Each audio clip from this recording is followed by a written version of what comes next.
ବାସହୀନ ବାସ ପାଇବେ, ତାଙ୍କର ଚାଷ ଆଉ ବାସ ପାଇବେ ଆଉ ସରକାରଙ୍କର ଯୋଜନା ରହିଛି।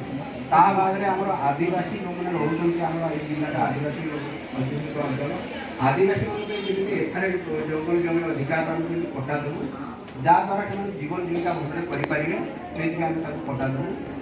ଆଉ ଏଇପାଇଁ ଆମର ଆହୁରି ଗୋଟେ ଅଛି ଯେଉଁମାନେ ଜମି ଅଛି ତାକୁ ଦେଲୁ, ଯେଉଁମାନଙ୍କର ଜମି କମ୍ ଅଛି, ଯେମିତି କୁହାଯାଏ ଯେତେ ଭାଇ ସେତେ ଘର, ଘର ହେଲେ ଯାହାର 2-4 ଡିସିମିଲ୍ 4 ଡିସିମିଲ୍ରୁ କମ୍ ଅଛି, ସରକାରଙ୍କ ନୂଆ ସ୍କିମ୍ ଅନୁସାରେ ତାର ଯଦି 1 ଡିସିମିଲ୍ ଅଛି ତାକୁ ଆଉ 3 ଡିସିମିଲ୍ ଦେବୁ, ଯାହାର 3 ଡିସିମିଲ୍ ଅଛି ତାକୁ ଆଉ 1 ଡିସିମିଲ୍ ଦେବୁ। ସେଠି ପ୍ରତ୍ୟେକ ପରିବାରକୁ ଆମେ କ'ଣ ଭୂମି ଦେବୁ, ଭୂମି ଦେଲେ ସେ ବାସ ରହିପାରିବ ଏବଂ ଘର ବି ଆମେ ତାକୁ ବିଭିନ୍ନ ଯୋଜନାରେ ବ୍ଲକ ତରଫରୁ ଅନ୍ତର୍ଭୁକ୍ତ କରିପାରିବୁ।